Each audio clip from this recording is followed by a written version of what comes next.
This is the new BMW X7, and I'm here at BMW's plant in Spartanburg, South Carolina, which is where they make the larger X vehicles. In fact, they first started building X cars with the X5 back here in 1999. We've got all the other larger X cars which they build here in the background, but today isn't about those, it's about this, the big daddy of the BMW X car range. Now I'm going to be driving it from here all the way to Savannah. I'm going to start off in this white car, which is a 50i, then switch over into a grey one, which is a 40i, to give you the full lowdown on this behemoth of an SUV. It makes sense to start this review here in the middle row of the X7. So essentially this car is a 7 Series but in SUV format. So loads of space, loads of luxury, but a raised driving position. And you do actually get a really great view out. You've got massive windows here in the back and look, blinds for them as well. So if I need some shade, I can get some shade. You can also control the sunroof here as well if I want to, and it's a 3-piece sunroof as standard, so it lets loads of light here into the cabin, and you can upgrade it so it has little LEDs in it. And so when you're fiddling around with the ambient lighting, you can have the ambient lighting not only in the doors and stuff, but also in the roof, and you can control it here in the back if you have the upgraded rear infotainment package. And so you can look at things like the sat nav and various things to do with the car as well, which is nice. But let's talk about the space, because that's what this car is about. So yeah, look, I can electrically move my chair back for even more leg room, and there is absolutely loads of room to stretch out. I can recline it as well to get nice and comfy, and I've got these little pillows here as well. As standard, you get a 7-seat version with a 3-seater bench here in the middle, and I'll just do something naughty. Look at this. I'm going to just unplug my seatbelt while I'm driving along to illustrate this. Look, so the middle seat is actually all right. You've got a fairly flat floor, so there's plenty of room for everybody's feet, and look, you've got various storage areas here and here. But what is it like in the back? Well, I'm going to move this seat forward a little bit to give it a chance. Look, I've still got plenty of room here, and I'm going to just fold this down and pop into the back, so bear with me. That's a bit undignified, wasn't it? Okay, so here in the back, I'll just put this chair up. And you can see that here, knee room is a bit tight, but it's okay. Also, headroom. Actually, that's really good. I've got a decent amount of headroom. It's pretty comfy here in the back, to tell you the truth. And this extra sunroof bit here and the decent sized window does really help make it feel light and a bit spacious, actually. Not bad for a 7-seater. Now the key thing is that when you're riding in the back of a car, it can feel quite bumpy. This car, as standard, has air suspension, and even here in the back, it's super relaxing. It's very quiet as well. I'm actually impressed, you know, this is a 7-seater luxury car without a doubt. Do you know what, I might just do the rest of the journey here. And I wouldn't normally do that, not in a 7-seater. Actually, I've got an idea. Why not just do this?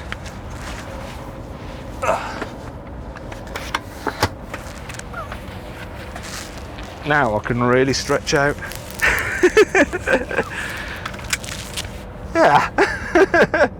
New BMW X7. Lots of room, let's just say that.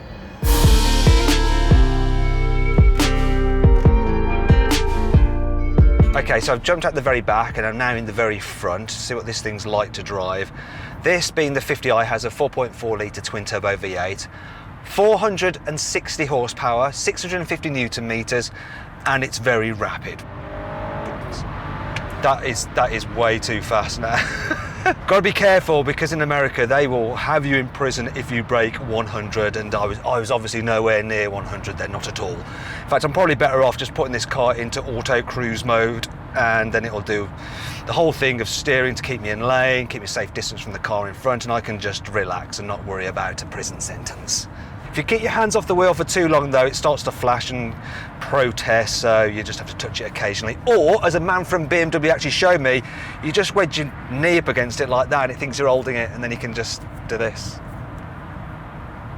There's actually someone from BMW just in the back of the car there, probably not enjoying what I'm saying. What do you think about that, Lauren? I'm just going to pretend like I didn't see that. There is one thing about America though, while they're really hot on speeding, they don't care so much if trucks are doing almost 80 miles an hour. It's a little bit weird, isn't it, that? And probably dangerous. Anyway, we're going to stop off here in a bit and buy a gun.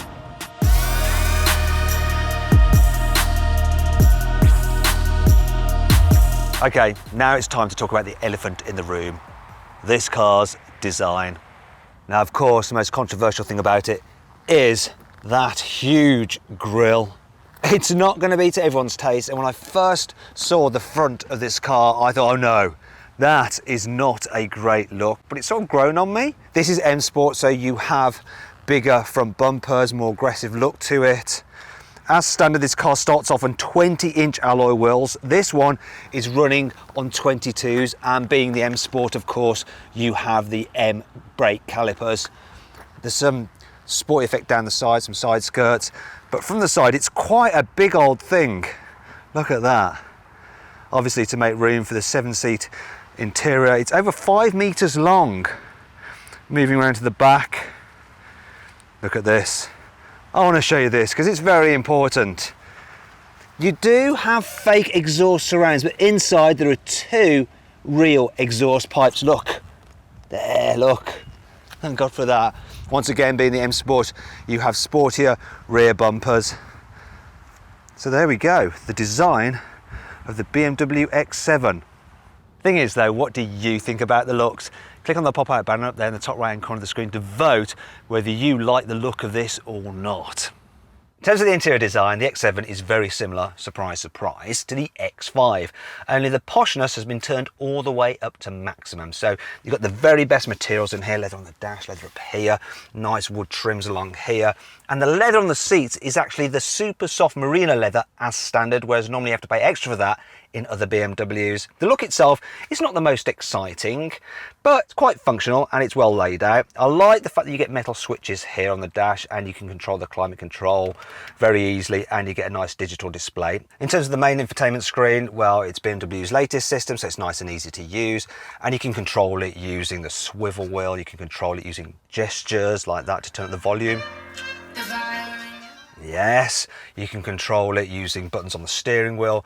You can control it using voice commands by going, "Hey BMW." Hello, what can I help you with? I'm cold. What temperature should I set? It's quite funny, we're in America, so she's got an American accent. Isn't that clever? Now you've got another screen here, the main digital driver's display. It's a bit dark. It's not the best. I think the one in the Mercedes is a bit brighter, and so Audi's latest systems, but it's okay, it's functional enough. And yeah, this is a nice place to be. I like the way that you're separated from your passenger, so it does feel sporty to sit in, and you've got some decent practicality. I mean, I'm showing off the door bins with this small bottle here. I mean, they're absolutely massive. Yeah. Even BMW's crystal gear selector looks good in this car because this is quite a bling machine and that's quite a bling bit of kit. So it does sort of work. Don't like it on less expensive BMWs, but here I think it's absolutely fine. Suits it.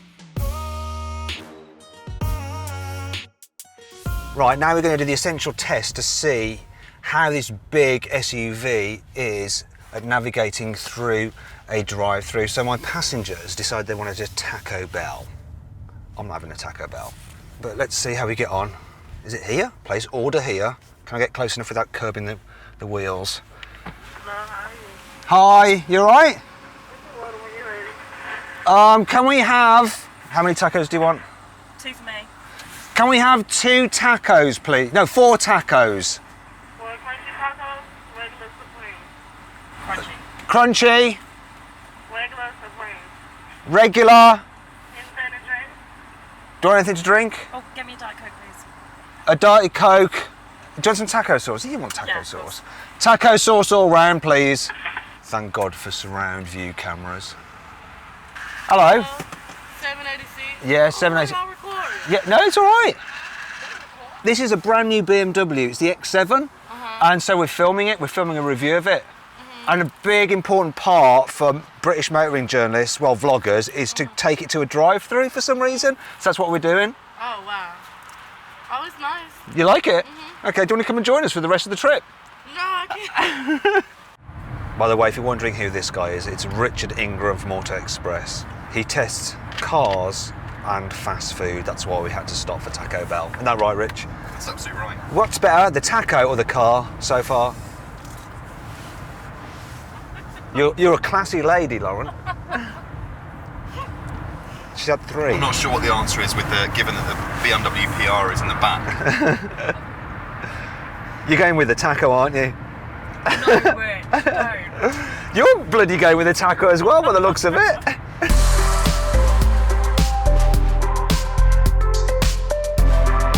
I want to show you some of the cool features about the boot on this car. Being a BMW X car, you have a split tailgate.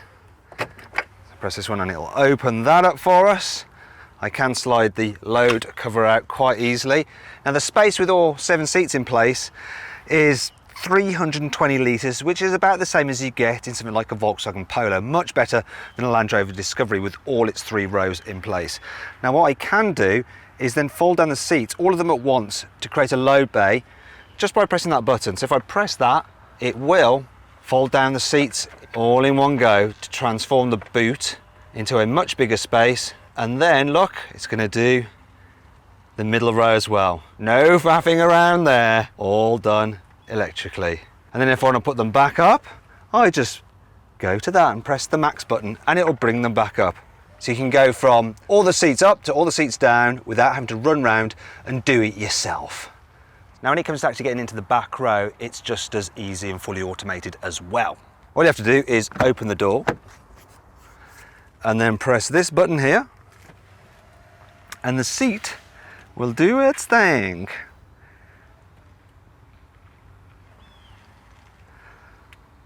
There we go, moved out of the way. And let's see how easy it is for me to get in. See if I can do it without the camera shaking too much. Right, well, here you go. That wasn't too much of a palaver now, was it?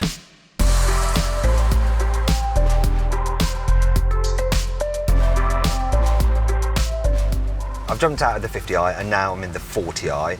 So this car has a 3-litre straight 6 turbo engine with 340 horsepower, 450 newton meters, and it goes all right. It doesn't quite have the same punch as that V8, but yeah, it's good enough. You do have the same 8-speed auto, so it's nice and smooth when you're just cruising, and when you want it to be, it's bang on. It just kicks down instantly.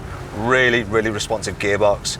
Also, you got the same X-Drive 4-wheel drive system, which is rear drive bias for a more sporty feel, though I have no idea what that feels like because I've been driving on straight roads non-stop in this car. I don't know what it's like in a corner at all. I presume it's all right.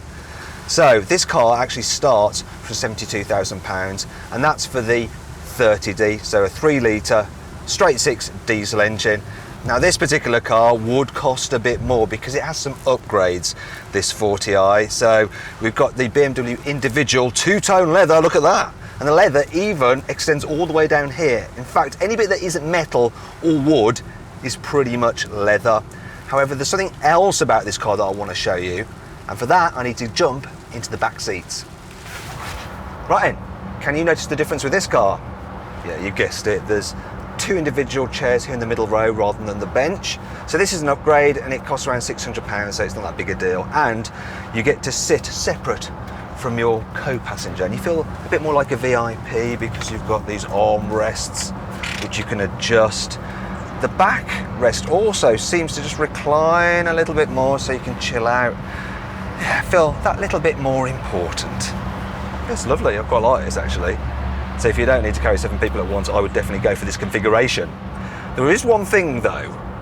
In the floor, you then have this pod where you keep your drinks, but the plastic is just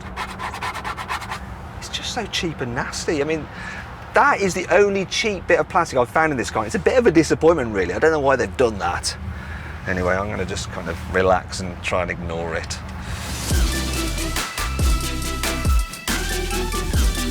So then, what's my final verdict? Well, let's be honest, the looks won't be to everybody's taste, but if you do like the design, what you have here is a big, comfy, capable and practical SUV that feels suitably luxurious whether you're sat in row 1, 2 or 3.